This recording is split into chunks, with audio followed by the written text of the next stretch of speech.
모든 취업준비생분들께서 중요하게 생각하시는 경험 정리의 중요성과 기초적인 경험 정리 방법에 대해서 한번 알아보도록 하겠습니다.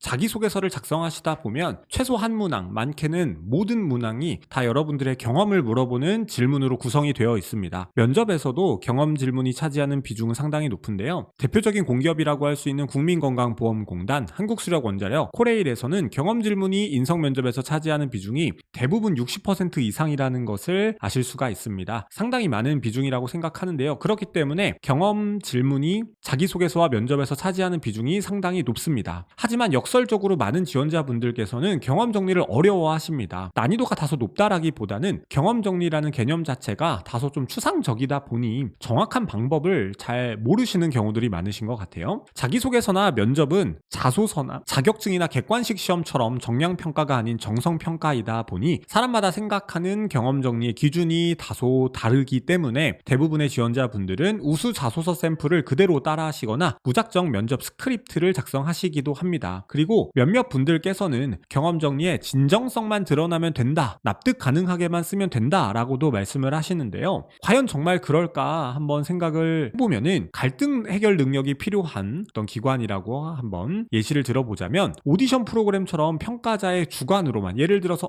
이 지원자의 답변은 괜찮은 것 같은데 한 82점, 이 지원자의 답변은 좋은데 97점, 이런 식으로 과연 평가가 만일된다면 기관에서 일관되게 우수한 사람을 계속해서 채용이 가능할까요?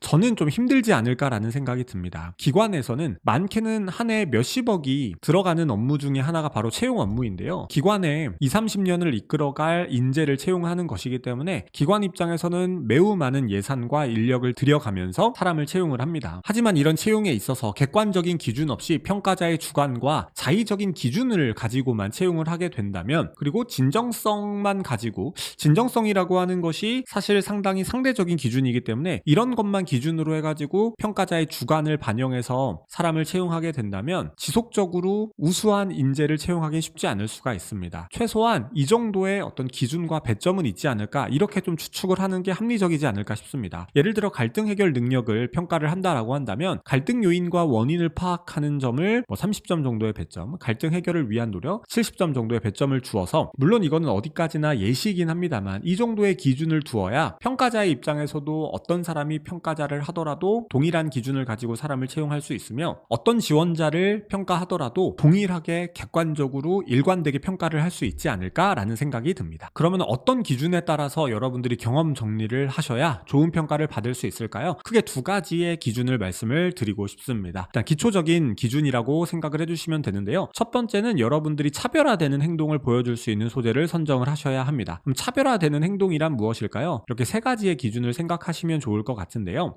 첫 번째로는 나와 똑같은 상황에 처한 타인이 나와 똑같은 행동을 할 가능성이 낮으며 남들과 비교해서 여러분들의 행동이 더 뛰어나거나 난이도 높은 행동이라고 여겨져야 합니다. 여러분들이 하시는 행동이 남들이 할 만한, 남들도 똑같이 할 가능성이 매우 높다면 여러분들이 답변하시는 자기소개서와 면접의 경험 정리 내용이 평가자분들에게 다소 일반적이고 흔한 답변처럼 보일 수가 있습니다. 그렇기 때문에 여러분들이 경험을 정리하실 때 내가 가지고 있는 에피소드 안에서 내가 한 행동이 다른 사람과 비교했을 때 다소 차별화가 될 수 있는지를 항상 유념하시면서 소재를 선정하시는 것이 필요합니다. 예를 들어 보도록 하겠습니다. 건설회사에서 인턴으로 근무했을 당시 모든 인턴 직원분들이 중대재해처벌법, 건설기술진흥법을 공부하고 사업장 규모에 따른 법령 적용 범위나 공사 관계자별 안전관리 담당 인원지 누구인지 파악해서 직원분들의 업무를 더블 체크하는 경우가 사실 그렇게 많지는 않을 것이라고 생각을 합니다. 정직원이라면 이렇게 근무를 하실 수도 있겠습니다만 인턴이셨기 때문에 이렇게 근무를 하는 경우가 흔치 않았을 것이고, 그렇게 된다면 내가 한 행동이 다른 경쟁자와 비교했을 때 다소 차별화되는 행동이라고 보일 수가 있겠죠. 그렇다면 이 경험을 자기소개서나 면접에서 적재적소 질문에 활용을 하시게 된다면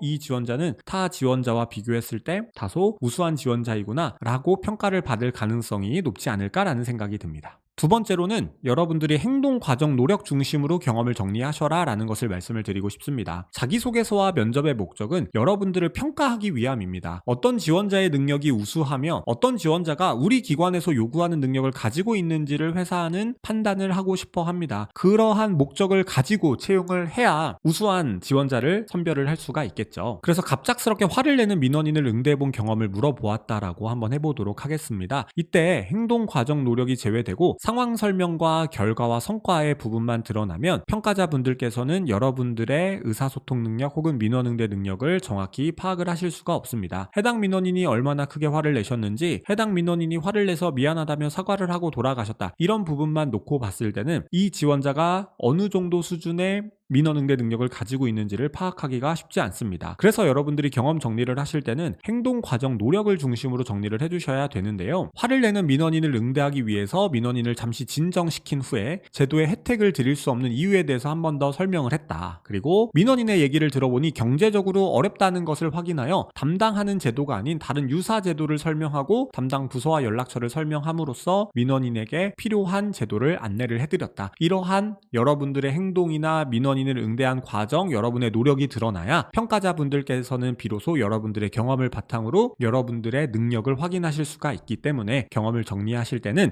행동 과정 노력을 중심으로 정리를 하셔라 라는 점을 꼭 말씀을 드리고 싶습니다. 간단하게 경험 정리의 중요성과 여러분들이 경험 정리를 하시는 기초적인 방법과 기준에 대해서 말씀을 드려보았습니다. 참고하셔가지고 경험 정리하시면 여러분들의 자기소개서와 면접 준비를 하실 때 요긴하게 활용될 수 있지 않을까 싶습니다. 다음 영상에서는 조금 더 세분화된 경험 정리 방법을 말씀드리도록 하겠습니다. 영상은 여기서 마무리하겠습니다. 감사합니다.